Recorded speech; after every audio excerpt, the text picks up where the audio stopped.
Hola, soy Daniela. Gracias por acompañarme. Howard Phillips Lovecraft fue un escritor estadounidense, autor de relatos y novelas de terror y ciencia ficción. Se le considera un gran innovador del cuento de terror, al que aportó una mitología propia, desarrollada en colaboración con otros autores, actualmente en vigencia. Su obra constituye un clásico del horror cósmico, una línea narrativa que se aparta de las tradicionales historias de terror sobrenatural, incluyendo elementos de ciencia ficción. Su familia provenía de una distinguida tradición burguesa venida a menos, razón que marcó, en buena medida, la personalidad elitista del autor. Su padre murió cuando éste era aún muy pequeño, y su madre lo sobreprotegió, intentando que no se relacionara con gente que ella consideraba de clase inferior. En 1921, cuando el autor contaba con 31 años, la muerte de su madre le afectó profundamente. Luego conoció al escritor y comerciante Sonia Green, con quien contrajo nupcias y se mudó a Nueva York, pero fracasó en su matrimonio. Tras sentir una profunda aversión por la vida neoyorquina, Lovecraft decidió volver a su Providence natal, donde vivió con sus tías hasta el fin de sus días. Este es el testimonio en primera persona de Randolph Carter, que fue encontrado vagando por el pantano en un shock amnésico. En su declaración, Carter intenta explicar la desaparición de su compañero, el ocultista Harley Warren. Hoy escucharemos la declaración de Randolph Carter, de Howard Phillips Lovecraft.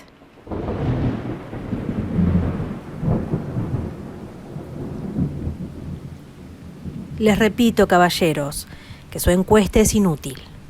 Enciérrenme para siempre si quieren. Ejecútenme si necesitan una víctima para propiciar la ilusión que ustedes llaman justicia. Pero yo no puedo decir más de lo que ya he dicho. Todo lo que puedo recordar se lo he contado a ustedes con absoluta sinceridad. No he ocultado ni desfigurado nada. Y si algo continúa siendo vago, se debe únicamente a la oscura nube que ha invadido mi cerebro. A esa nube y a la confusa naturaleza de los horrores que cayeron sobre mí. Vuelvo a decir que ignoro lo que ha sido de Harley Warren, aunque creo, casi espero, que ha encontrado la paz y el olvido definitivos, si es que existen en alguna parte. Es cierto que durante 5 años he sido su amigo más íntimo y que compartí parcialmente sus terribles investigaciones en lo desconocido.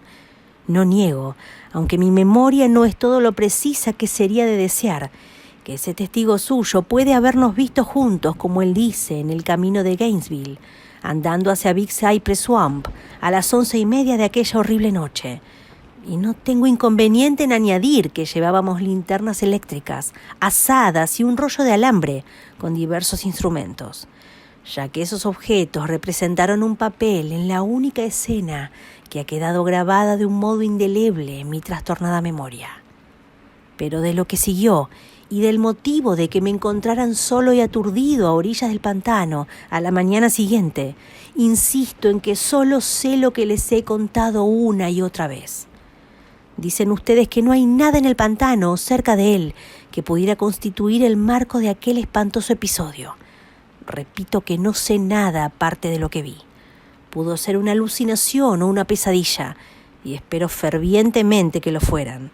Pero eso es todo lo que recuerdo de lo ocurrido en aquellas terribles horas, después de que nos alejamos de la vista de los hombres. Y el motivo de que Harley Warren no haya regresado solo pueden explicarlo él o su espectro, o algo desconocido que no puedo describir. Como he dicho antes, las fantásticas investigaciones de Harley Warren no me eran desconocidas, y hasta cierto punto las compartía.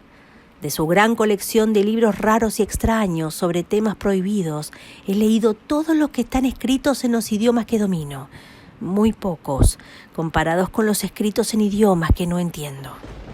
La mayoría, creo, son obras en lengua arábiga, y el libro inspirado por el espíritu del mal, el libro que Warren se llevó en su bolsillo al otro mundo, que provocó los acontecimientos, estaba escrito en unos caracteres que nunca había visto. Warren no quiso decirme nunca lo que contenía aquel libro. En cuanto a la naturaleza de nuestras investigaciones, ¿tengo que repetir que no gozo ya de una plena comprensión? Y encuentro misericordioso que sea así, ya que eran unas investigaciones terribles que yo compartía más por renuente fascinación que por verdadera inclinación. Warren siempre me había dominado y a veces le temía. Recuerdo cómo me estremecí ante la expresión de su rostro la noche anterior al espantoso acontecimiento, mientras hablaba ininterrumpidamente de su teoría, de que ciertos cadáveres no se corrompen nunca, sino que permanecen enteros en sus tumbas durante 1.000.000 de años. Pero ahora no le temo, ya que sospecho que ha conocido horrores más allá de mis posibilidades de comprensión. Ahora temo por él. Repito que no tenía la menor idea de nuestro objetivo de aquella noche. Desde luego, tenía mucho que ver con el libro que Warren llevaba. Aquel libro antiguo en caracteres indescifrables que le había llegado de la India un mes antes. Pero juro que ignoraba lo que esperábamos descubrir. Su testigo dice que nos vio a las 11:30 en el camino de Gainesville, en dirección al pantano de Big Cypress. Probablemente es cierto, aunque yo no lo recuerdo claramente. En mi cerebro solo quedó grabada una escena, y debió producirse mucho después de medianoche, ya que una pálida luna en cuarto menguante estaba muy alta en el cielo, velada por gasas semitransparentes. El lugar era un antiguo cementerio, tan antiguo que temblé ante las múltiples evidencias de años inmemoriales. Se encontraba en una profunda y húmeda hondonada, cubierta de musgo y de maleza, y llena de un vago hedor que mi fantasía asoció absurdamente con piedras en descomposición. Por todas partes veíanse señales de descuido y decrepitud, y parecía acosarme la idea de que Warren y yo éramos los primeros seres vivientes que invadíamos un silencio letal de siglos. Por encima del borde de la hondonada, la luna menguante atisbaba a través de los fétidos vapores que parecían brotar de ignotas catacumbas, y a sus débiles y oscilantes rayos pude distinguir una repulsiva formación de antiquísimos mausoleos, panteones y tumbas, todos en estado ruinoso, cubiertos de musgo y con manchas de humedad, y parcialmente ocultos por una lujuriante vegetación. Mi primera impresión vívida de mi propia presencia en aquella terrible necrópolis se refiere al acto de detenerme con Warren ante una determinada tumba y de desprendernos de la carga que al parecer habíamos llevado. Observé entonces que yo había traído una linterna eléctrica y 2 azadas, en tanto que mi compañero había cargado con una linterna similar y una instalación telefónica portátil. No pronunciamos una sola palabra, ya que ambos parecíamos conocer el lugar y la tarea que nos estaba encomendada, y sin demora empuñamos las azadas y empezamos a limpiar de hierba y de maleza la arcaica sepultura. Después de dejar al descubierto toda la superficie, que consistía en 3 inmensas losas de granito, retrocedimos unos pasos para contemplar el fúnebre escenario, y Warren pareció efectuar unos cálculos mentales. Luego se acercó de nuevo al sepulcro y, utilizando su azada como una palanca, trató de levantar la losa más próxima a unas piedras ruinosas que en su día pudieron haber sido un monumento funerario. No lo consiguió y me hizo una seña para que acudiera en su ayuda. Finalmente, nuestros esfuerzos combinados aflojaron la losa, la cual levantamos y apartamos a un lado.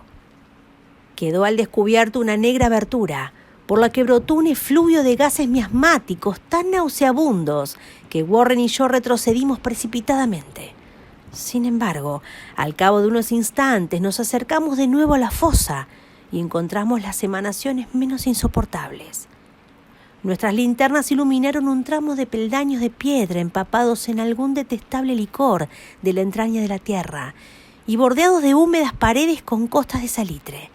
Entonces, por primera vez que yo recuerde durante aquella noche, Warren me habló con su meliflua voz de tenor, una voz singularmente inalterada por nuestro pavoroso entorno. «Lamento tener que pedirte que te quedes en la superficie», dijo, «pero sería un crimen permitir que alguien con unos nervios tan frágiles como los tuyos bajara ahí. No puedes imaginar ni siquiera por lo que has leído y por lo que yo te he contado, las cosas que tendré que ver y hacer. Es una tarea infernal, Carter, y dudo que cualquier hombre que no tenga una sensibilidad revestida de acero pudiera llevarla a cabo y regresar vivo y cuerdo». No quiero ofenderte, y el cielo sabe lo mucho que me alegraría llevarte conmigo, pero la responsabilidad es mía, y no puedo arrastrar a un manojo de nervios como tú a una muerte o una locura probables. Te repito que no puedes imaginar siquiera de qué se trata, pero te prometo mantenerte informado por teléfono de cada uno de mis movimientos. Como puedes ver, he traído alambre suficiente para llegar al centro de la Tierra y regresar. Todavía puedo oír en mi recuerdo aquellas palabras pronunciadas fríamente, y puedo recordar también mis protestas. Parecía desesperadamente ansioso por acompañar a mi amigo a aquellas profundidades sepulcrales, pero él se mostró inflexible. En un momento determinado amenazó con abandonar la expedición si no me daba por vencido, una amenaza eficaz, dado que solo él tenía la clave del asunto. Tras haber obtenido mi asentimiento, dado de muy mala gana, Warren cogió el rollo de alambre y ajustó los instrumentos. Finalmente me entregó uno de los auriculares, estrechó mi mano, se cargó al hombro el rollo de alambre y desapareció en el interior de aquel indescriptible osario. Fui a sentarme sobre una vieja y descolorida lápida, cerca de la negra abertura que se había tragado a mi amigo. Durante un par de minutos pude ver el resplandor de su linterna y oír el crujido del alambre mientras lo desenrollaba detrás de él.